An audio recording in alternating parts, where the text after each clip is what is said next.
Voici Rémi Villemur. Comment? Hey, il a l'air... Le seul, il a l'air l'unique. Correct, ton sandwich. Il a correct, Marc, bon. il a l'air dégueu, son sandwich. C'est un roulé, un wrap roulé que j'achète dégueu. à côté. Un roulé, puis tu l'as caché, pas pire. Hein? Ouais, ben c'est juste que... Non, T'en as il est honte fermé. un peu? Il est tout fait. Non, pas du tout. Non. Moi, l'assures? moi, ce qui Ben non, m'inquiète, mais Marc je Bollard, non c'est, tu sais quoi? C'est qu'il n'est pas réfrigéré. Ouais, c'est ça. Ça m'inquiète beaucoup. Y a-tu Ça, le je suis maillot d'accord. là-dedans? Gare. Ah, tu rentres pas travailler ouais. demain, toi, c'est sûr. Attention si tu manges à ça. l'intoxication. Ben non, écoute, alimentaire. j'ai acheté à midi, là. Ben, J'ai l'eau, à oui. 11h, tu l'avais, Marc. Oui. Oui. Ben non, mais ça dure pas 20 minutes, là. Ben là, ça fait presque 2 heures qu'il n'est pas réfrigéré. Ah, c'est pas un problème. Non. Ben non. Ben, Non, chez non, nous, faut pas capoter. il là. me serait fait On chicaner, fait moi, chez tirer nous. une bouchée. C'est pas n'importe Donc, quoi. appelez à 187 Ça fond Cube Radio, pas. là. Ça fond pas. Non, mais il peut se développer des bactéries. Non, mais pas. En plus, il est dans son truc en plastique. Même dans son Non, ça me dérange pas pantoute. Vous allez voir. Je vais rester en pleine forme. J'oserais pas, moi. Rémi Villemur. Hey, écoute, j'ai vu passer un texte. Tu sais, Courrier International, c'est Oui. un site sur lequel on traduit en français des nouvelles qui sont publiées à travers le monde. Vous pouvez lire, par exemple, des journaux indiens, des journaux de la Chine. Et c'est le témoignage d'une femme qui a essayé d'immigrer au Québec, à Montréal, une Libanaise, et qui est retournée et qui nous parle du Québec. Oh. Et ça, c'est intéressant comme Vraiment. témoignage, parce que des fois, on Très. s'imagine, on se Oui, met à la oui, place oui. des gens. Ah. eux. Tu sais, ils doivent arriver ici, ils doivent Faites trouver ça qu'il quand fait- vous venez. En fait, tu sais, c'est comme. Puis on c'est- se pense exceptionnel aussi. On pense qu'on l'a l'affaire. Ouais. Mais je pense qu'on l'a aussi l'affaire, là, parce qu'on Sur certaines choses, oui. n'attirerait pas autant de gens si Ouais. on n'avait pas l'affaire. C'est un là. très bon point. Bon. Évidemment, cette femme-là qui est repartie nous dit qu'il fait froid. Ça, c'est un peu prévisible. Et je ne crois pas d'ailleurs les gens qui repartent juste pour ça. Non. C'est juste le Moi, j'ai froid. jamais entendu ça. Ouais, mais après, il y a des Québécois qui vont passer l'hiver en Floride Oui. et qui disent qu'ils n'ont jamais été capables d'adopter l'hiver québécois. Là. Denis Arcand, Michel Tremblay, name it. Moi, ce que j'ai retenu de son témoignage, c'est qu'elle nous dit c'est l'isolement et c'est la solitude.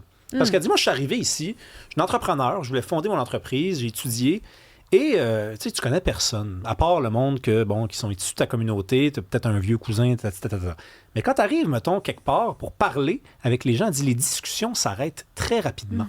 Tu parles de la pluie, du beau temps, le small talk. Puis à un moment donné, la personne elle a l'impression qu'elle te dérange, ou toi, tu as l'impression que tu la déranges, et ça s'arrête. Et ça, elle dit, je peux pas vivre comme ça. Ah oui, Moi, hein? j'ai besoin des longues discussions riches. Ça, je me faisais dire ça quand les gens arrivaient, par exemple, au cégep de Bécomo pour étudier puis qu'ils venaient pas de la place. Oui. Souvent, les gens, mettons, en tâche, ils vont étudier là-bas puis ils se disent, ben c'est fou parce que vous avez vos groupes d'amis déjà puis de s'intégrer là-dedans, c'est vraiment difficile et la plupart ne resteront donc pas en région. Ils vont quitter par la suite parce qu'ils n'ont pas réussi à s'intégrer dans le groupe. Alors, écoutez ça. Moi, j'ai vécu mon plus beau projet, ma réalisation dont je suis le plus fier, c'est mes spectacles que j'ai donnés à Paris en 2009. Je partais pour 3 mois, je suis resté 1 an. J'ai donné 100 représentations en autoproduction. OK? Pas de producteur, rien, là. Et quand il y a des humoristes qui me disent hey, « moi, j'aimerais ça pouvoir vivre un trip comme ça », c'est quoi la première affaire? Trouve-toi un coloc québécois. S'il avait fallu que je passe mes journées... Écoute, tu joues 3 soirs par semaine. C'est pas la fin du monde. J'étais chum à mort. Je suis une bête sociale. Je me suis mis ami avec tout le monde du théâtre. Mais ça durait bien juste jeudi, vendredi, samedi soir. Si j'avais pas eu un coloc québécois, là, et... Écoute ça, le coloc en question, c'est un gars, Sylvain Bouchard, je le salue, il nous écoute souvent. Sylvain était, encore aujourd'hui, je pense que c'est ça, mais là, je suis plus sûr, mais à l'époque, il était placé par une agence québécoise qui plaçait des gars en informatique un peu partout, incluant en France. Puis à un moment donné, naïvement, j'ai dit « Hey, c'est quoi le pourcentage? » Parce que moi, je me suis mis chum avec ses amis, toutes des cracks d'informatique. Mon parfait inverse, là, des gars gênés, très réservés.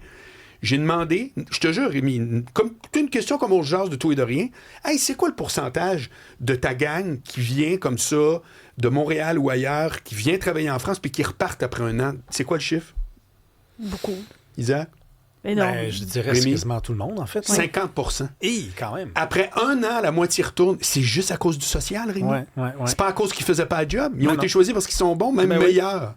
Non, mais on mesure mal ça. On mesure mal à quel Total. point les gens sont habitués à une autre façon de discuter les uns avec les autres. Et c'est peut-être aussi pour ça qu'on n'est pas toutes faites pour vivre ensemble, parce que c'est pas à tout le monde de changer parce qu'il y a soudainement Très bon des point. nouvelles pratiques. C'est Ouais. de même qu'on vit ça ici. Ouais. Moi, personnellement, je trouve qu'on a atteint un équilibre qui est correct. C'est-à-dire que je pense que le temps qu'on prend pour parler avec des inconnus, par exemple, c'est le temps suffisant. C'est-à-dire, on a des grosses journées. Je te suis. Je ne sais pas trop à quoi ça ressemblerait là, si on passait 3-4 heures à parler Ouais. d'affaires bien insignifiantes souvent, Ouais. avec du monde qu'on connaît même pas en plus. Mais pour les autres, c'est vrai que c'est très difficile d'arriver là puis que ça soit ça. Et la c'est façon. très régionalisé, parce que moi, je ne détiens pas la vérité là-dessus.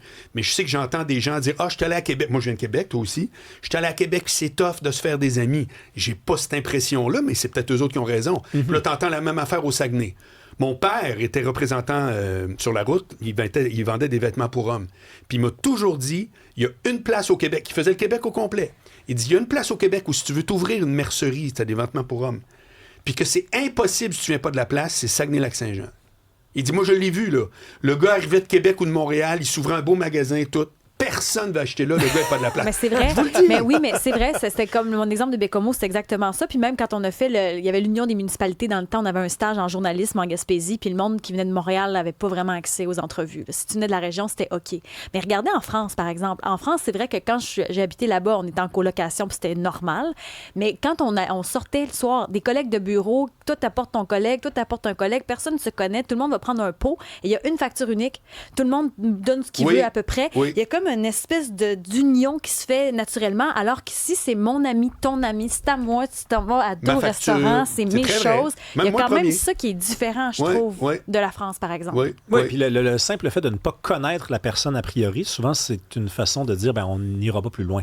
On l'a tellement entendu souvent, ça. As-tu parlé? Non, on se connaît pas. On se connaît pas. On se connaît pas, là. Pas mal sûr qu'on entend rien que ça ici. C'est une barre. Oui, exact. Sans la négation en plus. On se connaît pas. C'est sûr, c'est québécois, cette expression-là. Non, mais c'est bizarre, ça, quand même. Ça, tu vois, on peut travailler là-dessus. Ça, s'il y a des gens qui viennent d'ailleurs et qui peuvent peut-être nous apprendre autre chose, moi, je suis preneur. Parce on est confrontés. Ben oui, tout à fait. Puis écoute, ça fait partie des raisons pour lesquelles elle est partie, la personne. C'est quand même incroyable. Non, je te suis. Puis elle ajoute autre chose. Elle dit, tu sais, la richesse matérielle, le fait que, tu sais, t'arrives dans une entreprise, puis on te fournit un ordinateur, puis t'es-tu correct? Elle dit souvent, on peut penser, venant des gens qui décident d'aller de l'avant avec des mesures comme ça, que c'est suffisant. Que c'est ça, en fait, la démonstration de respect et d'affection. Mais non, parce que c'est facile, finalement. Il n'y a rien de plus facile que de donner de l'argent à quelqu'un si t'en as. Il n'y a rien de plus facile que de dire à quelqu'un, regarde, t'es-tu correct? T'as tous tes outils, là. Si tu les as, les outils, effectivement. Mais ce qui est plus difficile, c'est de s'intéresser à l'autre. C'est d'y parler. C'est de l'aider. C'est d'y offrir de ton temps. C'est de dire, regarde, qu'est-ce que tu fais demain soir? Il y a plein d'immigrants qui disent, par exemple, on aimerait ça se faire inviter. On aimerait ça se faire dire des fois, hey, ça te tente-tu de venir? Tu veux-tu aller regarder? Le Canadien est en série, ça te tente-tu de venir voir le match? Wow! Ça peut changer la vie de quelqu'un, ça. Mais ça, il faut que tu te commettes puis que tu acceptes l'inconfort du début. Puis on veut pas l'inconfort. Non, parce qu'on se connaît pas.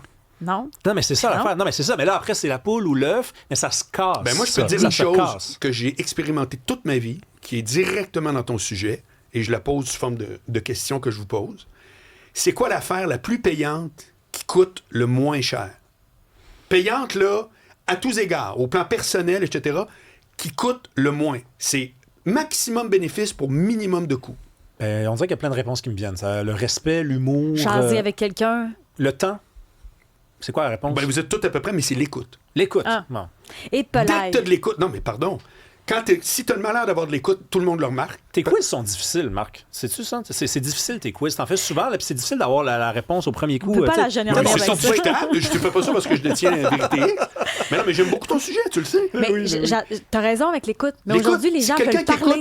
Les gens veulent parler. Oui, mais quand tu as de l'écoute, attends, je pourrais vous en compter 100 000 anecdotes que j'ai vécues, mais c'est même pas moi qui... C'est Dale Carnegie, dans un de ses livres, je vous raconte l'anecdote, puis je l'ai vécu après. Non, mais je vous le jure, faites-le. Tout le monde m'écoutez. Faites ce que je vais vous dire.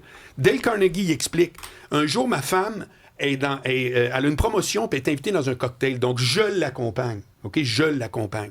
Et c'était dans une espèce de château d'un baron X, j'ignore lequel. Ma femme s'en va pour parler avec son monde parce que c'était sa gang, c'était pas la mienne. Et je commence à parler avec monsieur le baron. Il parle non-stop. J'ai à peine le temps d'y donner quelques questions de plus. Il parle non-stop. Quand ma femme est revenue, il dit textuellement, comme je vous le dis, quand ma femme est revenue, il a dit devant elle, « Madame, votre mari est quelqu'un de fascinant. » Parce qu'il écoutait. Je vous dis, faites-le, je l'ai vécu. T'écoutes quelqu'un réduit. Alors, à un moment donné, il ne faut pas que tu fasses que écouter comme un innocent et tu t'affirmes jamais. Je pense que j'en suis là. Bon. Mais je vous le jure que quand vous avez le moindrement d'écoute, ça devient l'affaire la plus payante. Tout le monde remarque que vous avez de l'écoute. Ça, c'est très vrai. C'est précieux, l'écoute. Oui, vraiment. Tu sais, bizarrement, c'est noté. Moi, je l'entends des fois dire telle personne a de l'écoute. Tu dis, c'est pas telle personne a dit quelque chose d'intelligent, c'est pas telle personne a tel char dont telle personne écoute. Exact. Ça veut dire que c'est rare. C'est très rare. C'est marrant parce que moi, je vous écoute en tant que Français et j'ai totalement un avis différent. Je vous trouve tellement accueillant, les Québécois. Là. Alors, la meilleure insertion possible, c'est le travail. Hein. Parce que c'est vrai que nous, on est arrivés avec ma copine il y a 8, 9 mois, 10 mois. Là. C'est difficile parce que tu connais personne, alors t'essayes de sortir un petit peu, mais en plus on est arrivé, l'hiver est arrivé vite, donc dehors t'as personne, trouver des amis, c'est compliqué, mais le travail, tu t'insères tellement facilement. Et moi, ici, j'ai trouvé des collègues qui m'ont tellement accueilli, les bras ouverts, en disant, tiens, le français, viens là, on va te montrer ça, on va te parler de ça, on va te faire découvrir notre culture, notre façon de parler, etc. Et j'ai trouvé ça formidable. Et aujourd'hui, j'ai des collègues, là, je suis fier de pouvoir dire que c'est des amis, quoi. Mais tu trouves pas que c'est la même chose en France? Ah si, en France, totalement. Alors, Ben ça va oui. dépendre des gens. Parfois, on est un petit peu repli aussi sur nous-mêmes, on n'est pas parfait, mais on a tellement la culture du bar, du bistrot, oui. de viens là. Ben, moi, je hop, peux vous je te dire une montre chose, mes- c'est que si vous attendez d'être invité, vous allez rester tout seul. Ça, par contre, là, c'est international. Oui, oui, absolument. Il Ouais, faut être ouais, ouais. proactif et. Voilà. Mais Il faut bon, se faire inviter. Ben, en tout cas, C'est-à-dire que c'est toujours aux autres de t'inviter, Non, parce que non. ben, ça s'appelle inviter. Fait oui, que, je tu sais, sais. Non, mais Ça, on peut c'est pas t'inviter imposé. chez les Après, autres. faut mais non, dire, mais voilà. tu peux quand même initier. Moi, quand je suis atterri à Paris, tous les vendredis, on se voyait, toute la gang, des Québécois, des Français. Mais si je ne l'avais pas initié, ça n'aurait pas eu lieu. Oui, mais tu t'es Ça prend un initiateur. Oui, c'est ça, mais c'est ce que j'appelle se faire inviter. C'est-à-dire, tu fais le premier pas, puis tu te rends disposé, Si on disponible, veut. et là, Si on ensuite, on fait, il a l'air intéressé, Oui. lui. Parce que c'est sûr que si tu restes dans le coin avec une petite casquette, Ouais. avec ton petit Non, couteau zéro. comme ça sur le côté de même, Ton poivre. Zéro. Et puis, poignard de même, là. ben, écoute, merci Rémi. Puis je veux juste te dire que pour rassurer Mme Perron ici, je vais le manger avant 4 heures. Bon, ici, attention, Je vais la manger ma mayonnaise sandwich va avant 4 t'empoisonner. Marc a un estomac de béton. Quand on À parle vous, les d'affaires petites avec natures. Rémi Villeneuve, tout le monde parle juste des sandwichs. C'est qui ces auditeurs-là? Mais oui, mais on est intéressé par ta santé. Moi, je vois bien, oui, gars, pause.